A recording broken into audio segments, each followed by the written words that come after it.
There is a place on this earth where 1 billion people send their prayers, where kings have knelt, where wars have started and ended with a single letter, where men in white and gold speak, and the entire world stops to listen. The Vatican. From the outside, it is the closest thing to heaven on earth. Marble floors worn smooth by centuries of footsteps, ceilings painted by hands that trembled with devotion, a silence so heavy it feels like God himself is in the room. But here is the thing nobody tells you. The men who climb highest inside those walls, the ones who wear the red and the gold and the white, most of them didn't come for power. They came for God. They came with fire in their chest and faith in their bones and the absolute certainty that this was what they were put on earth to do. And then something happened, slowly, quietly. So gradually they didn't notice until it was too late. The system got inside them. By the end of this video, you will never look at a man in robes the same way again. And more importantly, you might start asking whether the institution you gave yourself to did the same thing to you. Subscribe right now. This channel exists for exactly this. You are 17 years old and you feel something that most people your age will never feel in their entire lives. A calling, not a career plan, not a practical decision your parents made for you. Something that woke you up at 3 in the morning and made you certain, with a certainty that had no logical explanation, that this was what you were here for. You tried to ignore it. You couldn't. It didn't go away. It got louder. So you walked away from everything. Your bedroom, your friends, the girl you liked, the ordinary future everyone around you was building. You packed a single bag and you walked through the gates of a seminary,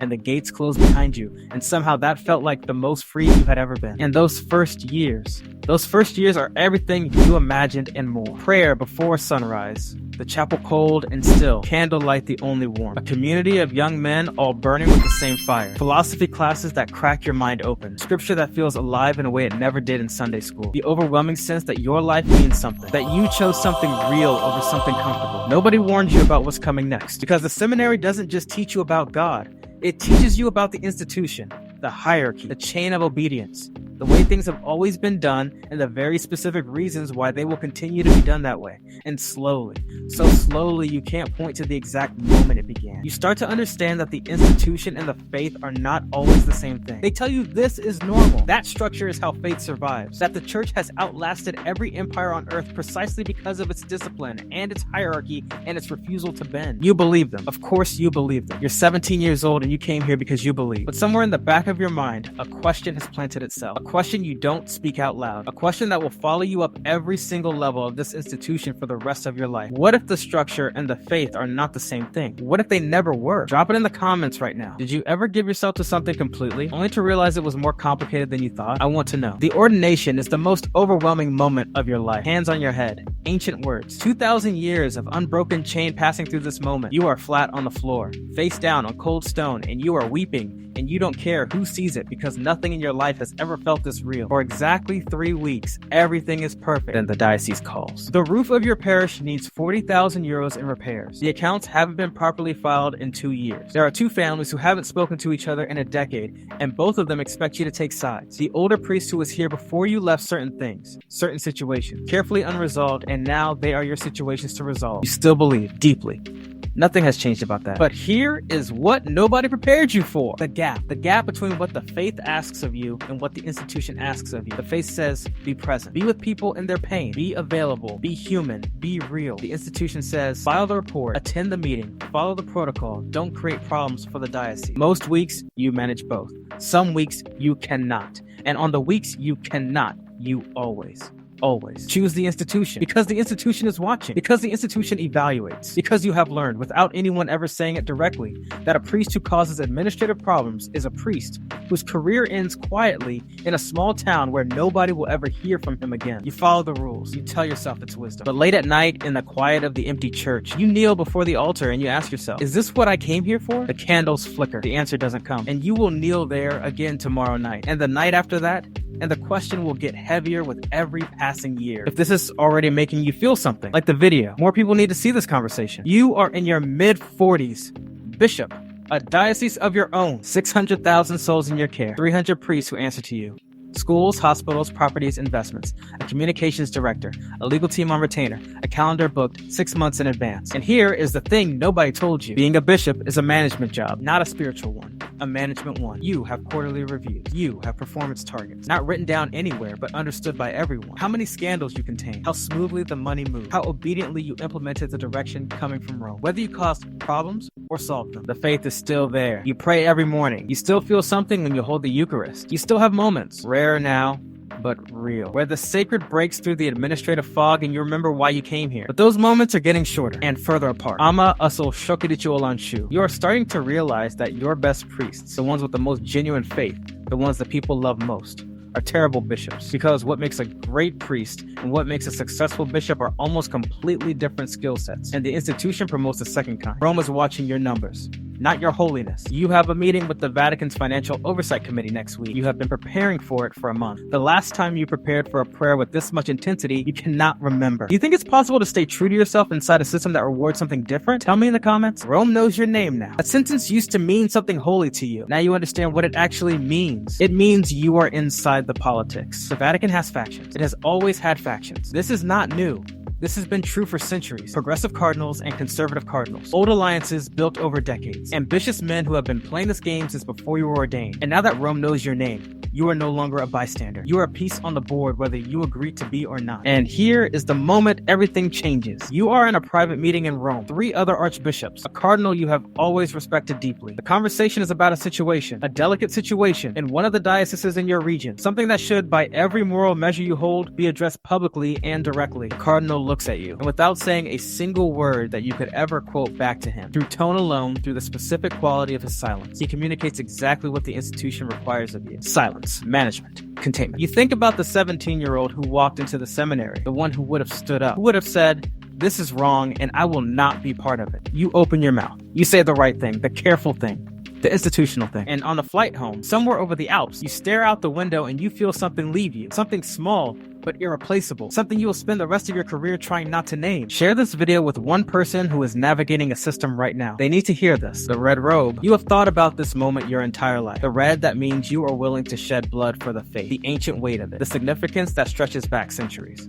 When you first put it on, your hands tremble. Now it's just clothes. You are one of the most powerful religious figures on earth. When the Pope dies, you will be in the Sistine Chapel. You will vote. You will help decide the direction of 1.3 billion people's fate. That is the reality of what you hold. And here is the other reality, the one you don't speak out loud. You cannot remember the last time you prayed and felt something. Not performed prayer. Not the prayer you do in public. The prayer that is itself a kind of governance, but real prayer. The prayer you had at 17 when God felt close enough to touch. When faith wasn't a position you held, but a fire you carried. You still pray every day, multiple times. The words come automatically now, worn smooth by decades of repetition. But the conversation, the actual conversation was something beyond yourself. That ended a long time ago. You're not sure exactly when. You were too busy to notice when it happened. The faithful look at you and see someone closer to God than they will ever be. You look back at them and you think, you have no idea how wrong you are. They still have the simple faith. The faith before the institution got to it. The faith that doesn't know what you know about how this place actually works. And some nights you would trade everything. The red robe, the apartment in Rome, the seat in the Sistine Chapel for 1 hour of that faith again. But you can't. And you won't. Because there's one more level left. Dur-bir dakika. Budete katirma. The next level is the one nobody survives unchanged. White. Everything is white now. The robe, the skull cap, the car, the apartment, even the shoes. The famous white shoes that the whole world recognizes before they recognize your face. You are the Pope, the Vicar of Christ on earth, the spiritual leader of 1.3 billion human beings. There is no rank above this one. There is no human authority you answer to. And you have never felt more alone in your life. Pope does not have friends. He has advisors, he has secretaries, he has the curia. But friends, real friends, people who will tell him an uncomfortable truth or sit with him in comfortable silence, those disappeared somewhere around Archbishop. The higher you climbed, the more people needed something from you. Now, everyone needs something from you. Every conversation has an agenda. Every relationship has a purpose. You are surrounded by people every moment of every day, and the loneliness is absolute. You wake at 5 in the morning. Your schedule begins at 5:30. It does not end until 10 at night. Every word you speak is recorded, analyzed, interpreted across 200 countries and 50 languages. A single sentence can cause a diplomatic incident. A pause at the wrong moment becomes an international news story. You have lost the ability to be spontaneous. You have lost the ability to be surprised. Protocol has replaced personality. And yet, on Sunday mornings, when you stand at the window and look down at St. Peter's Square, filled with 100,000 faces from every country on earth, people who traveled for days and spent money they don't have just to stand in a space where you exist, something happens. Something you can't explain with politics or institution or the careful management of a 2,000-year-old bureaucracy. You raise your hand, and they look up, and for one moment, the weight lifts. Not because you are powerful, because they believe. And their belief is so enormous, so unguarded, so completely unlike anything inside these walls that it reaches you, even here, even now, even after everything the institution took from you. You think about the 17-year-old, the one who walked through the seminary gates with one bag and a calling. You wonder if he would recognize you. You wonder if the trade was worth it. You wonder if he would have chosen differently if he'd known. And then you realize he would have chosen the same. Not because the institution was worth it, but because the calling was real. It was always real. Even if the system that carried it wasn't. You serve God. The system served itself. You resign. It has only happened once in modern history before you. The world does not understand. The faithful are shaken. The curia is in crisis. The headlines run for weeks. But you are sitting in a small monastery in the hills outside Rome, and for the first time in 40 years,